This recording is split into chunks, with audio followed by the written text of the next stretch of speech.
Hello नमस्कार and welcome to study close my dear friends. मैं हूं Prashant Mawani. I hope you all are doing good. आज हम एक बहुत ही इंपॉर्टेंट विषय पर डिस्कशन करने वाले हैं कि हांगकांग की सरकार ने पिग्स को कल करने का डिसीजन जो है वो क्यों लिया है। इसी के साथ एक डिजीज है अफ्रीकन स्वाइन फीवर, जिसके बारे में जानना आपके लिए बहुत ही इंपॉर्टेंट है। इस पर से इजीली एक प्रश्न जो है वो पूछा जा सकता है।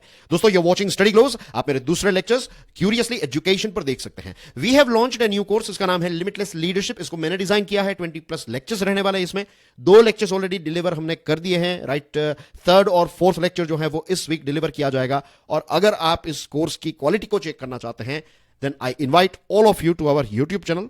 आप जाइए स्टडी ग्लोज पर और देखिए जो फर्स्ट सेशन है, फर्स्ट लेक्चर जो, इसको देखिए एक बार, राइट। 1 आवर 12 मिनट का एक सेशन है। आप थोड़ा इसको देखेंगे, देन यू विल रियलाइज के इसको छोड़ा नहीं जा सकता। You will learn so many important things in this particular course. इस कोर्स के साथ जुड़ी हुई सारी डिटेल्स आपको हमारे मोबाइल ऐप पर मिल जाएगी।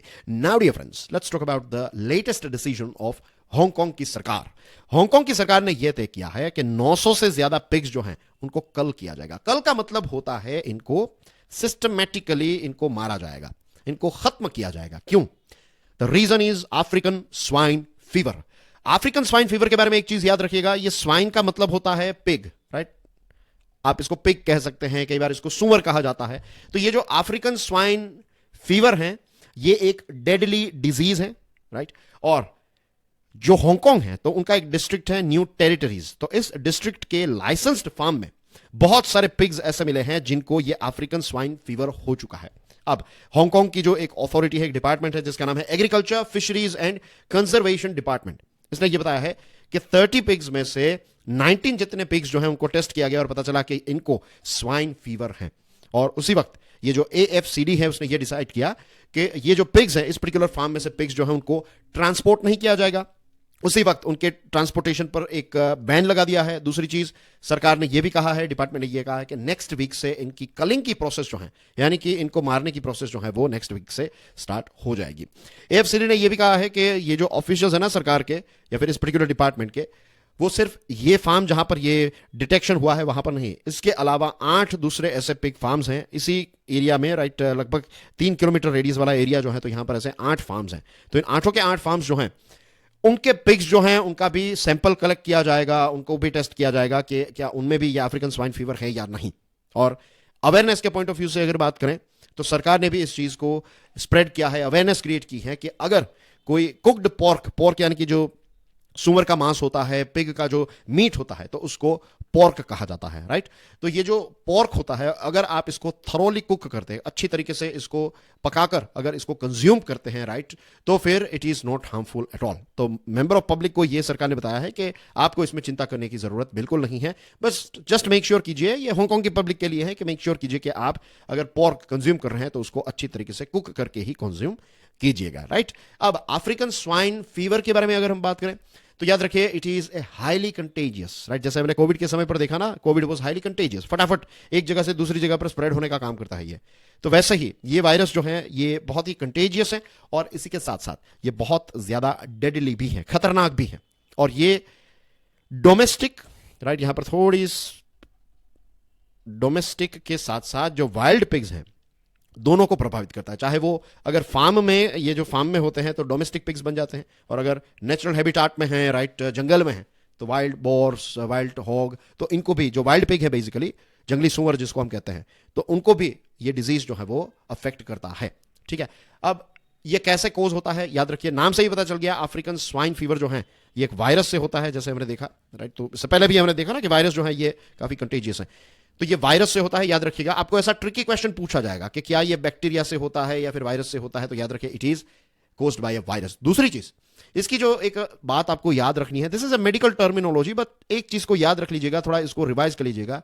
ये एस्पारविरिडे नाम का एक परिवार है, ये डबल स्टैंडर्ड DNA वायरस है, तो ये इस परिवार से बिलोंग करता है, तो उससे ये अफ्रीकन स्वाइन फीवर जो है वो होता है। मैं इस पर्टिकुलर चीज पर जोर इसलिए दे रहा हूं क्योंकि कई बार क्या होता है कि आपको प्रीलिम्स एग्जामिनेशन में A और B ऐसे match the following type of question पूछे जा सकते हैं।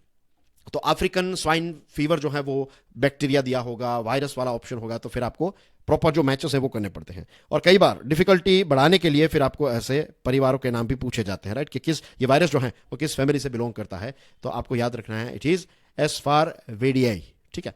अब पिग फार्मिंग इंडस्ट्री के लिए this is a big shocking news, क्योंकि जब भी देखिए आप कोई ऐसा फार्म चला रहा है, राइट, चाहे वो मुर्गियों को पालने का काम कर रहे हो, चाहे पिग को पालने का काम कर रहे हो, राइट, या फिर कई जगहों पर ये बकरियों को पाला जाता है, right, for the meat of the goat. तो जब भी इस प्रकार का कोई डिजीज आता है ना, तो बहुत सारे, और इस प्रकार का deadly disease to be precise, तो क्या होता है कि उनके जो फार्म एनिमल्स हैं वो धड़ाधड़ मरने लगते हैं। इसके साथ एक लंबे समय तक लोग जो है वो उस मीट को कंज्यूम नहीं करते। भले ही सरकार ने यह बता दिया हो कि आप पोर्क को अच्छी तरीके से पकाकर कंज्यूम कीजिएगा, लेकिन एक लंबे समय तक लोग जो है वो उसको कंज्यूम नहीं करेंगे। हमारे देश में क्या होता है कि जब भी बर्ड फ्लू आ जाता है, तो बर्ड फ्लू आते ही जो एग हैं, राइट, एग का कंजम्पशन ड्रॉप हो जाता है। लोग जो है वो एग खाना बंद कर देते हैं।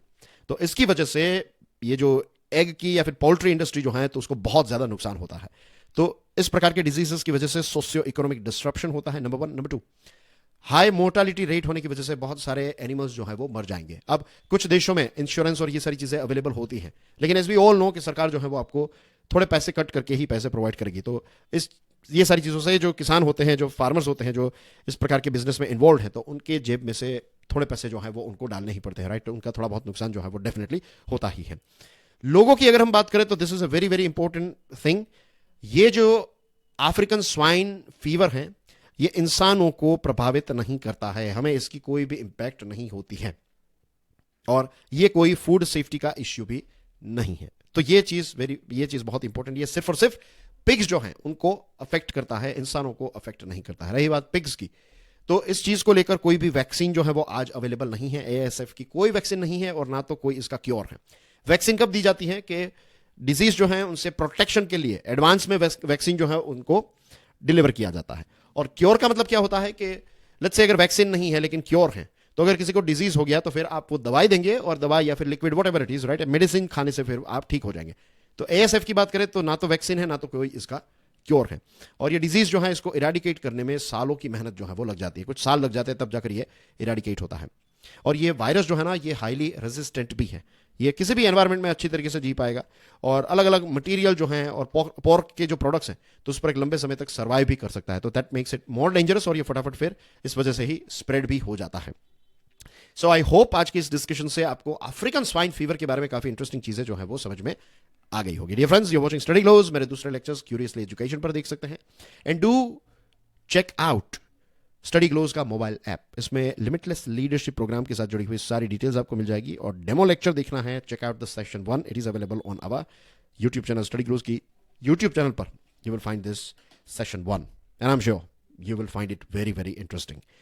So that's everything from my side. This is Prashant Mamani. I'm signing off for now. आप मेरी तस्वीर जो है वो यहाँ पर देख सकते हैं. This is me, and I'll see you soon. Till then, enjoy your studies. God bless you all. Jai Hind.